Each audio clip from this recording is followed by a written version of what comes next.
Hey guys, I'm just posting this at the start of every video now before my intro, just to let you guys know that I am unable to live stream for at least 7 days. The channel has 2 copyright strikes and is at risk of being taken down.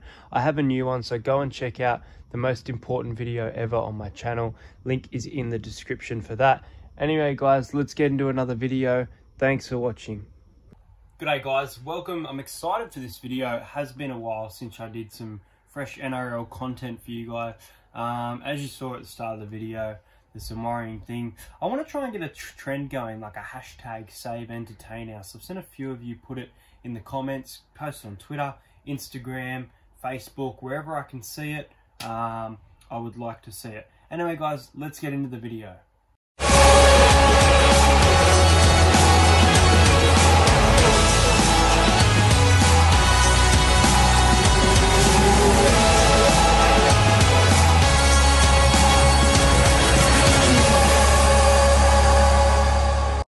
So as you can tell by the title of this video, this video is probably, in my opinion, going to go for about 10 minutes. We're going to run through small moments of the year, as well as the best games of NRL for 2019. Let's begin. The first game for me that stands out is round 2 on Saturday, the 23rd of March. The Newcastle Knights at home against the Penrith Panthers. It went right down to the wire here, and the Panthers got the win 16 points to 14.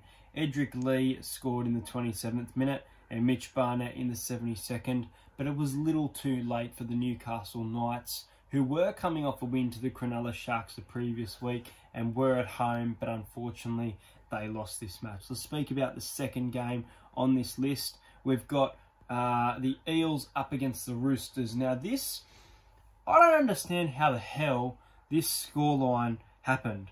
Because if you look at this, Victor Radley in the 61st minute, Taki Aho in the 68th minute, and James Tedesco in the 72. It just doesn't make sense to me. Parramatta were defending very well, and we definitely could have won this game, but we lost 32-18. We were very sloppy towards the end.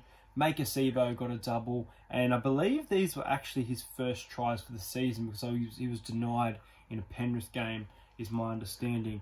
But very good from the Parramatta Eels here against a full-strength Roosters side, but unfortunately our boys could not get the win against the Roosters.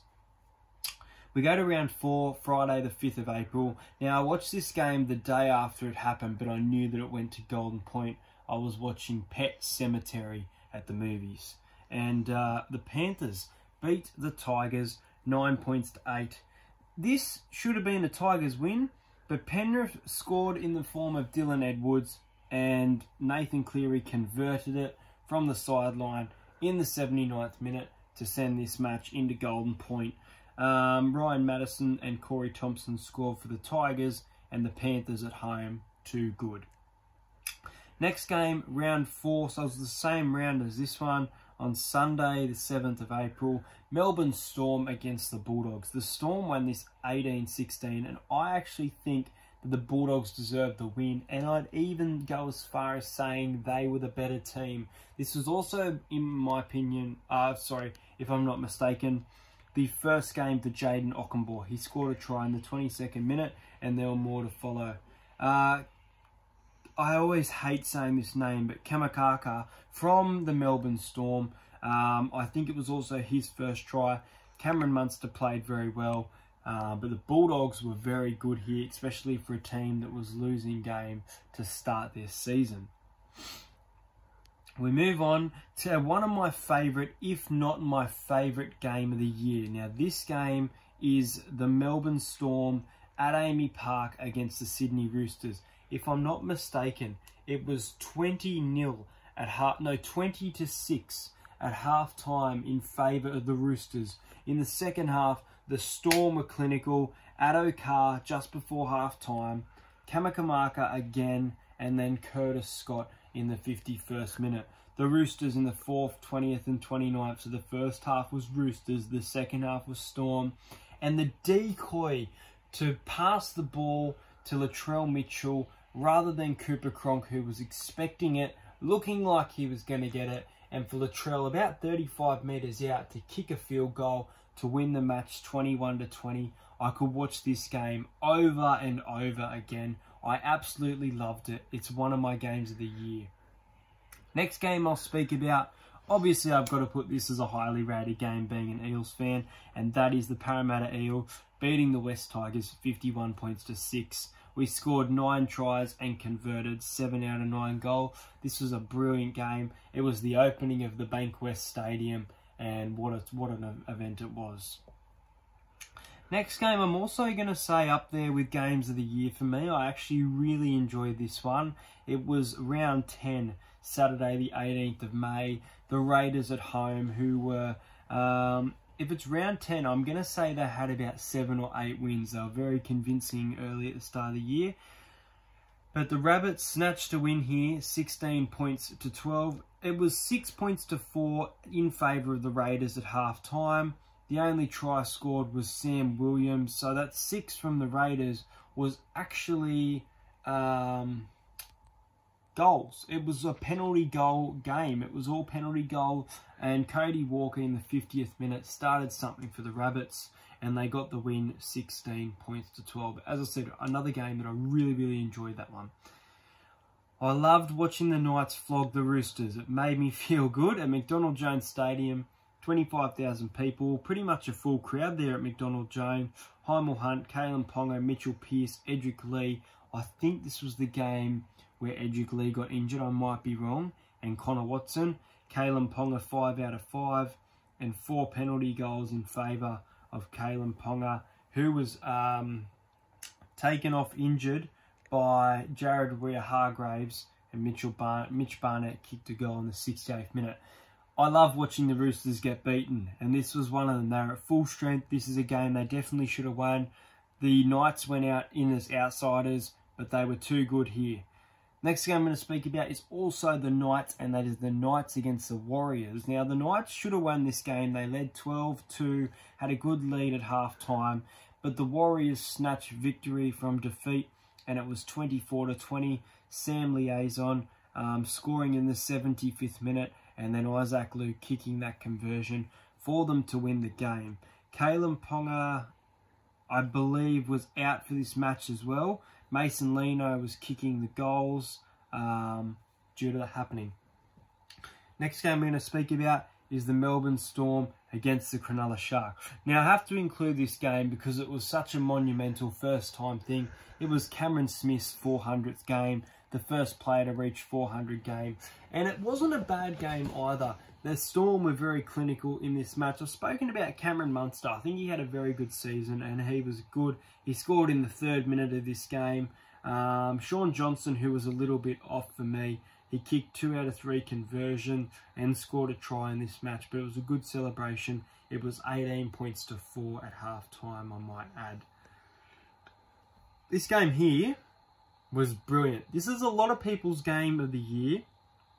It was, got a throat pain. It was the Melbourne Storm up against the Sea Eagles. The Sea Eagles led 10-0 at halftime, and the final score was 11-10 in favour of the Sea Eagle in Golden Point. The Sea Eagles got given the ball off a forward pass, if I'm not mistaken. It was either Vunivalu or Josh Addo-Carr on the wing. I think it was Addo-Carr, but I thought it was on the right wing, so I'm not sure, but I know it was off a forward pass that was called during Golden Point. And then the field goal from Daly Cherry Evans in the 89th minute. Otherwise, it would have been a draw. Very good game, this one. Good to see Manly beat the Storm at home. I love the rivalry between these clubs. Next game we're going to speak about, I didn't go to the previous one, it was Amy Park. The Rabbitohs up against the Storm. I'll mention him again, Cameron Munster. This was actually one of his best games in the season, in my opinion. He only scored 1 try, but he was just good defensively. He ran the ball to gain a lot of metres. I don't have that with me. It's funny, though, because the Rabbits scored 16 points and Adam Reynolds only kicked 1 goal. There was a hat-trick from a losing team, and that hat-trick came from a young player named Campbell Graham. Felice Kafusi was sin-binned in the match in the 43rd minute, and it was 12-6 to the Storm at halftime. We've only got 3 more games to talk about now. This is my game of the year. I've said a few games, but this is my game of the year. I love this game. 18 points to 4. Melbourne Storm lead the Canberra Raiders. Canberra Raiders as outsiders. Everyone's tipping the Storm. I am as well. I'm hopeful for the Raiders. I think I had a bet on the Raiders as well, just for shits and gigs. Jarrod Croker scored 2 tries. One in the 32nd, one in the 51st minute. To make this game equal, Jordan Rapana scored in the 70th minute and Jarrod Croker in the 71st minute. A minute later, kicked that goal. Okay? So it was equal. It was 18-all. And then, out of nowhere, the Raiders, powerful side, Josh Papali, crashes over the line, breaks Amy Park's fans, and the Raiders beat the Melbourne Storm. I loved watching this. Jack Whiten was sin-binned in the 3rd minute and Joe Tarpany on the 15th. But the Raiders beating the Storm, and they did it again during final, is my best game of 2019 without a doubt. 2 more games to speak about. This one I watched with Brian Fletcher and Anthony Maroon. You may have seen footage of me at the Matty John show. We hung out that night at a local leagues club. Big crowd here of 33,000 at Suncorp against the Rabbitohs. Brisbane were expected to win this game, and they actually played very good. David Fifita scored 2 tries, Dane Gagai, but Damien Cook scored one of the best tries of the year, and it led the South Sydney Rabbitohs to this victory, 22 points to 20. There was a sin-binning of Roberts and Jaden Sewer. And the last game I'll speak about that was in the best games for 2019 is the Sharks and the Raiders. Now, at halftime, the Sharks led 12-0, but once again, these Raiders, they do not go to bed. They're not going to go so easy. Challenge Nickel Klokstad scored in the 48th minute, starting a comeback, and then Nick Kotrick scored. Now, from this moment, it was 12-all. There was 2 field goals from Chad Townsend, and then we headed into Golden Point, where Aiden Caesar, in the 88th minute, very close to being a draw, kicked a field goal. He actually kicked 3 field goals out of 5 attempts for field goal. 15 points to 14. Anyway, guys, what do you think was the best games of the year? Look, in my opinion, my top 3 are the Storm and the Rabbits. The Storm and the Raiders, the Roosters and the Storm, and probably the opening of Bankwest, the Parramatta Eel, against the West Tigers. Anyway, guys, hope you guys enjoyed this. Let me know your things in the comment. Hashtag Save Entertain here, and I'll see you guys in my next video.